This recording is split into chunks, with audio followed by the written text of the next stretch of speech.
Hello everyone, it's me again, Burntam, DIY-TV, panibagong araw at panibagong vlog ulit tayo mga ka-DIY. Sa araw na to, meron ulit tayong tuturo sa inyo na basic tutorial and proper maintenance or basic guide dito sa Griffin 180 natin kay Black Mamba. At syempre, bago natin tuloy yung video, shoutout muna natin lahat ng mga Griffin owners and chapters natin nationwide. Para sa nag-DM at PM sa atin, yan sa YouTube channel natin at sa Facebook Messenger. Ayan, Boss Burntam, ano yung pwede natin gawin para magpalit, kung paano magpalit ng flasher dito sa Griffin 180 natin? Kasi daw po yung flasher nila, nagtatanong sila kung anong pwedeng pamalit. Pwede naman dito yung pang-click or EDB. Ito tinutukoy nila mga ka-DIY. Yan. Pero hindi nila alam kung paano tanggalin. At yun ang ituturo namin sa inyo sa araw na to. Okay? Huwag kayong maglilipat ng channel dahil mabilisan lang to. So ayun mga ka-DIY, para mapalitan mo to, kasi makikita mo yan nakabalot. Diba? So dito ka sa likod. Yan, pakita mo yung video sa likod. Meron dyan ng mga lock at saka tornilyo, yung Phillips screw. Ayan, para po sa inyo, nabaklas ko na nga yan. Yan, nasiraan na tayo mga ka-DIY. Dito yan. Natanggal ko na. So ang ginawa ko, piniritan ko na mismo ng tornilyo at ng clip. So yung itsura nito, pakita mo. Ayan, ganito po siya. Yan. Ayan, ganyan siya. Ito kasi, pagka tatanggalin mo yan, hindi mo dapat to tinatanggal dito. Ito mismo, yung sa maliit na yan, sa gitna. Yan, susungkitin mo yung sa gitna. Kaya lang ito kasi nakalubog, kaya nahirapan tayo. Ang nangyari, sinira ko na lang siya. Dito siya nakalagay, sinira ko siya. Yan, oh. So, meron naman tayong ganito na pamalit. Kaya lang, ang ginawa ko, para mas mabilis ang trabaho, nilagyan ko na, pinalitan ko na mismo ng tornilyo. So, para matanggal nyo to, dito, bubuksan nyo tong cover na to mga ka-DIY. Unahin nyo to. Ito talaga, tornilyo talaga to. Yan. Pahingin ng maliit na Phillips screw.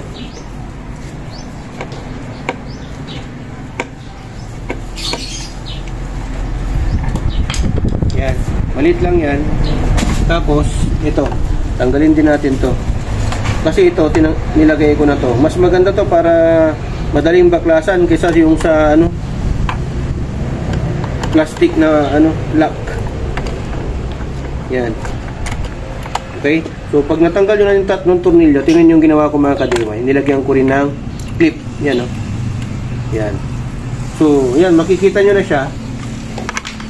Ito lang, pakita mo. Yan, kung makikita nyo, yan. Ito yung flasher, ito yung wire niya. So nakalagay dito yung wire, yan, dalawa yan. Papunta dito. Yung socket niya nandito sa taas. Yung socket nitong dalawang flasher na to nandito. Bubuksan mo rin naman to. Yan, meron siyang Phillips screw, dalawa. Tapos ito. Pwede nyo na rin sirain yan, palitan nyo ng ganyan. Bili kayo ng body bolt, tapos may kasamang clip para mailagay nyo siya dyan.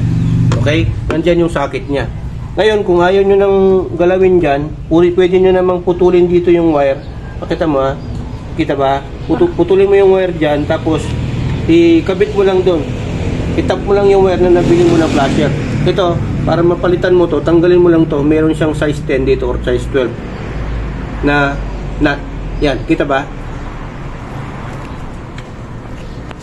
So yan mga ka-DIY, para po sa inyo, kahit mahirap, papakita ko, gagawin ko, tatanggalin natin to. Ayan. Pwede naman dito, dukutin mo to. Ito, may clip dyan, itulak mo yung clip, tapos meron siyang nut dyan. Okay? Tatanggalin mo. Kaya lang, pag mahihirapan ka, ang gagawin natin talaga, babaklasin natin ang buo to para mas madali natin makita yung sinasabi ko. So, yan, kailangan mo munang tanggalin to. Size 8. 4 yan. Okay? Yan. Mga ka-DIY, natanggal na natin yung tatlo. Isa na lang. Pagka lumuwag na yan, medyo may kahirapan, i-handloose mo na. Yan. Galaw-galaw mo lang. Tapos, matatanggal na to. Yan, buo. So, yan, makikita mo na yung wire. Hindi na natin babaklasin dito. Tapos ito, pakita ko na sa inyo. Halika kayo dito. Halika. Dito. So, yan. Ganyan yung isura niya mga ka-DIY. Ayan yung sinasabi ko. Para matanggal mo to, kailangan mong tanggalin yung 4 dito. Okay? Hindi mo na kailangan baklasin to lahat. So, ito lang. Ito, yan luwagan mo lang to. Yan ito. Luwagan mo lang yun dyan, itulak, tapos matutulak mo na to. Yan yung nut, kung makikita nyo. Yan, sukatin natin. Ito, 10 mm. Sukatin natin kung 10 mm siya. Yan, 10 mm nga siya mga ka-DIY. So yan, pag naluwagan nyo yan, tapos itulak nyo lang to, itong clip na to, yung parang shear clip, matatanggal nyo na yan. Okay? So ganun lang mga ka-DIY hindi na natin binaklas to mga to. Yan lang, 4 lang. Tapos yung sa wire naman niya, sundan mo lang. Yan, dalawa yan. Kasi yung isang wire dito, para yan sa ito. Ano niya? Spark light. Okay? Dito naman, sundan mo yung wire, tapos buksan mo to. Yan, buksan mo to. Nandyan yung socket ng dalawang flasher natin.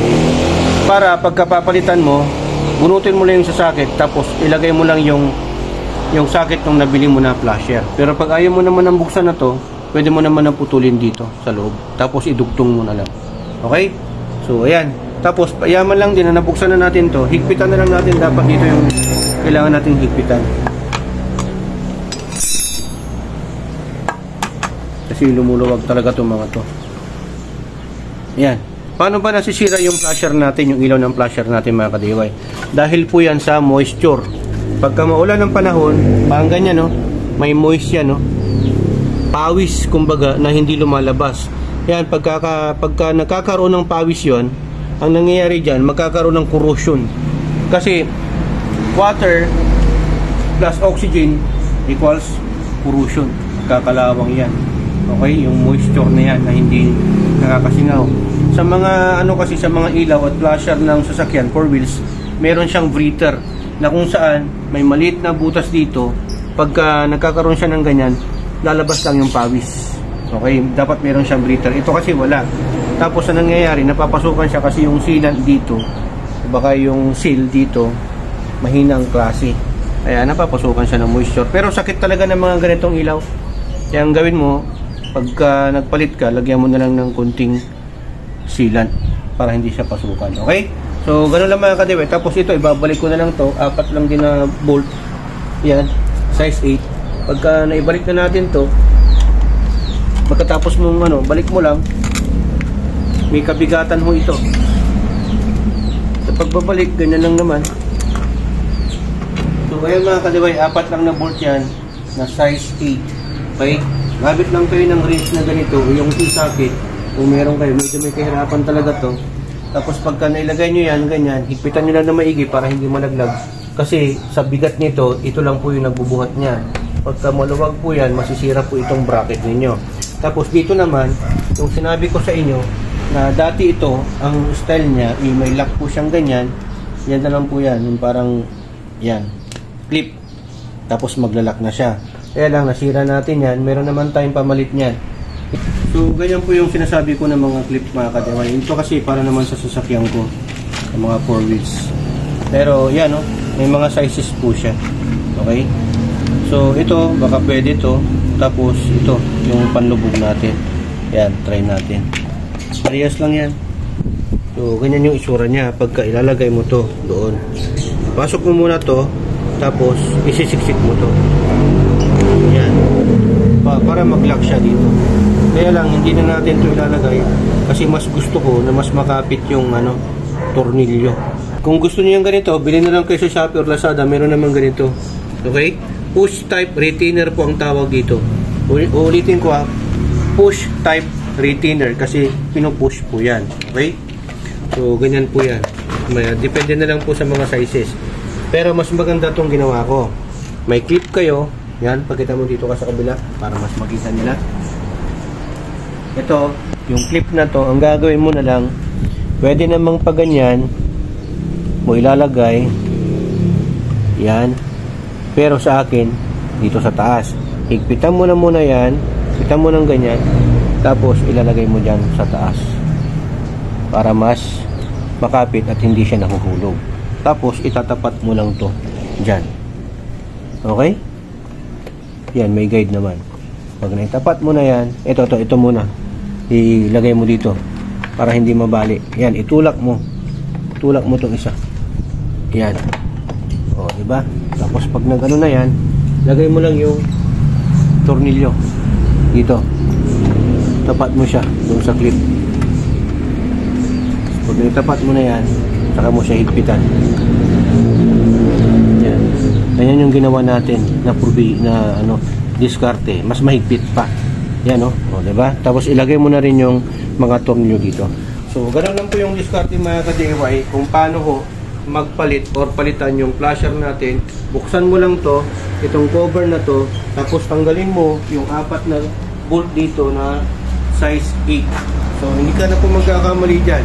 So, ayan, sa nagtatanong ito, para sa ito at sa mga future na gusto magpalit ng flasher, para din po sa inyo to, hoping na may natutunan na naman po kayo sa vlog content natin sa ngayon. Kung nagustuhan mo itong video, syempre, share mo to at mag-subscribe ka sa YouTube channel natin at follow and subscribe na rin yung Facebook page natin mga ka-DIY at mag-comment ka sa comment section or sa comment box at syempre mag-comment ka kung ano pa yung pwede nating i-vlog.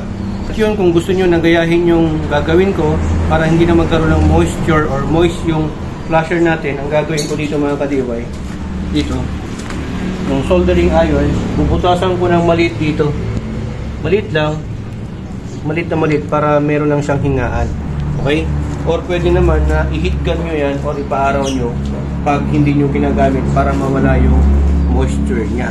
So yan mga ka-DIY, hoping na may natutunan lang po kayo sa vlog content natin sa ngayon. Yan dito sa HPT, natuto ka na, nakatipid ka pa. Sa HPT, sharing is Caring. caring. So yan, maraming salamat. To God be the glory and burn time. Signing off.